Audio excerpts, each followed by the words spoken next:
Hi, வணக்கம். Normal menstrual cycle அதில் hormones எப்படி வேலை செய்யுங்கிறது உங்களுக்கு சொன்னேன். உங்களுக்கு பேர் புரியலைனாலும், அந்த சைக்கிள் ஆஃப் ஈவென்ட்ஸ் எப்படி வந்து கருமுட்டை, கர்ப்பப்பை, மூளை, பிட்யூட்ரி எல்லாம் எப்படி கோஆர்டினேட்டடாக ஒர்க் பண்ணுதுங்கிறத உங்களுக்கு விளக்கமா சொன்னேன். ஸோ இப்போ பிசிஓடியில் என்ன ஆகும், நீர்க்கட்டியில் என்ன ஆகும் அப்படின்னா, நார்மலாக பிட்யூட்ரியிலிருந்து இந்த ஹார்மோன் ஒரு பேலன்ஸாக செக்ரீட் ஆகிறதுக்கு பதில் அந்த எஃப்எஸ்ஹெச் எல்ஹெச்ங்கிறது தான் நம்ம கருமுட்டையை கரெக்டாக மெயின்டைன் பண்ணுற ஹார்மோன்ஸ் மூளையிலேருந்து வர்றது. ஸோ இந்த ஹார்மோன்ஸை ரெகுலேட்டடாக செக்ரீட் பண்ணாமல், அதாவது எப்பயும் எப்படி செக்ரீட் பண்ணுமோ அந்த மாதிரி இல்லாமல், இப்போ எடுத்தோன்னே சைக்கிள் ஸ்டார்டிங்கில் எஃப்எஸ்ஹெச் அதிகமாகி ஃபாலிக்கல் ஸ்டிமுலேட்டிங் ஹார்மோன் அதிகமாகி போய் கருமுட்டையை ஸ்டிமுலேட் பண்ணும். ஆனால் இங்கே என்ன ஆகும்னா ஃபாலிக்கல் ஸ்டிமுலேட்டிங் ஹார்மோன் கம்மியாக சுரக்கும். ஸோ அப்போ என்னன்னா கருமுட்டை வளராது. வளராமல் இந்த மாதிரி குட்டி குட்டியாக நீர் கோர்த்து நீர் கட்டி ஆயிரும். இது நீங்கள் போன இமேஜுக்கும் இதுக்கும் உங்களுக்கு வித்தியாசம் தெரியும். நார்மல் ஓவரியில் எப்படி வேறு வேறு ஸ்டேஜ் ஆஃப் டெவலப்மெண்ட்டில் கருமுட்டை இருந்தது.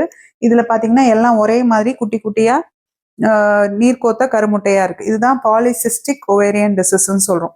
ஸோ இந்த மாதிரி ஃபார்ம் பண்ணிடும். இப்போ என்ன ஆகுனா இந்த ஓவுலேஷன் நடந்து எல்ஹெச் அதிகமாகி ஓவுலேஷன் நடக்கிறது பதிலாக எல்ஹெச் ஹார்மோன் வந்து ரொம்ப அதிகமாக ரிலீஸ் ஆகிறதுனால என்ன ஆகும்னா, இது வந்து கருமுட்டையை வெடிக்க வைக்கிறதுக்கு பதிலாக மேல் ஹார்மோன்ஸை ப்ரொடியூஸ் பண்ணுற ட்ராக்குக்கு போயிடும். ஜென்ஸுக்குரிய ஹார்மோன்ஸை ஃபீமேல் உடம்புல ப்ரொடியூஸ் பண்ணுற ட்ராக்குக்கு மாறிக்கும். ஸோ அப்போ பார்த்தீங்கன்னா இந்த கருமுட்டை வளராதலையும் மேல் ஹார்மோன்ஸ் நிறையா இருக்கும். ஸோ இது எல்லாம் சேர்ந்து அந்த ஓவுலேஷன், அதாவது கருமுட்டை வெடிக்காமல் மேல்குரிய சிம்டம்ஸ், பிசிஓடி சிம்டம்ஸ்லாம் நம்ம ஆல்ரெடி டிஸ்கஸ் பண்ணோம். ஸோ அந்த சிம்டம்ஸ்லாம் அதிகமாக முடி வளர்றது, பிம்பிள்ஸ் நிறையா வர்றது, தேவையில்லாத இடத்துல முடி வளர்றது, தலையில முடி கொட்டுறது, இந்த மாதிரி மேல்குரிய சிம்டம்ஸ் எல்லாம் ஃபீமேல்ஸ்ல வர மாதிரி ப்ரொடியூஸ் பண்ணும். இந்த ஸ்டேஜில் கர்ப்பப்பையில் என்ன நடக்கும்னா ஈஸ்ட்ரஜன் மட்டும்தான் ப்ரொடியூஸ் ஆயிருக்கும். இந்த எஃப்எஸ்ஹெச் வந்து ஈஸ்ட்ரஜனை குறைக்கணும். ஆக்சுவலாக ஒரு ஸ்டேஜில் அது வந்து குறைக்காது. அப்போ ஈஸ்ட்ரஜன் அதிகமாயிட்டே போகும். அப்போ என்ன ஆகுனா கர்ப்பப்பை பெட்டு ஃபார்ம் ஆகிட்டே போகும். கருமுட்டையே வெடிக்கல. ஸோ ப்ரொஜெஸ்ட்ரானே ப்ரொடியூஸ் ஆகல. இது போயிட்டே இருக்கும் இந்த சைக்கிள். இப்போ ஒரு ஸ்டேஜில் என்ன ஆகும்னா கர்ப்பப்பைக்குள்ளார நார்மலாக இப்படி கர்ப்பப்பை இருக்குன்னா அதோட பெட் இப்படி இருக்கணும்னா அதுக்கு பதிலாக அந்த பெட்டு ரொம்ப பெருசாக இவ்வளோ திக்காயிரும். ஸோ திக்கானோன்னு என்ன ஆகும்னா வெளியிலேருந்து இதுக்கு பிளட் சப்ளை கர்ப்பப்பைக்குள்ளே வரணும். இந்த நடுவில் இருக்கிற லேயருக்கெல்லாம் பிளட் சப்ளையே பத்தாத அளவுக்கு இது பெருசாயிடுச்சு. அப்போ என்ன ஆகும்னா இது அழுகி இத்து உழுகும். இதுதான் வந்து இவங்களுக்கு பீரியட்ஸாக வர்றது. சரிங்களா?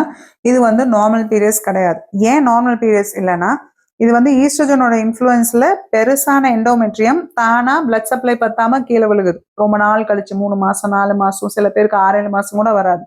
ஸோ இந்த மாதிரி பீரியட்ஸ் வருது. ஆனால் இதை வந்து ப்ரொஜெஸ்ட்ரானோட எஃபெக்டில் தான் அந்த ப்ரோஸ்டாக்லாண்டின் செக்ரேட் ஆகும் ஓவுலேட்டரி சைக்கிள்ஸில். ஸோ இங்கே ப்ரோஸ்டாக்லாண்டின் இல்லாதனால இவங்களுக்கு பார்த்தீங்கன்னா கர்ப்பப்பை சுருங்கி அந்த மெட்டீரியலை ஃபுல்லாகவும் வெளியில தள்ளாது. இது வந்து கொஞ்சம் கொஞ்சமாக தான் விழுகும். ஸோ கண்டினியூஸாக ப்ளீட் ஆகும். அது இல்லாமல் இந்த ப்ரோஸ்டாக்லாண்டின் ப்ளீடிங்கை அரெஸ்ட் பண்ணுற வேலையும் பண்ணாது. ஸோ கண்டினியூஸாக போகும். அதே போல் இந்த ப்ரோஸ்டாக்லாண்டினோட சைடு எஃபெக்டாக தான் பீரியட்ஸ் பெயின் இருக்கும்.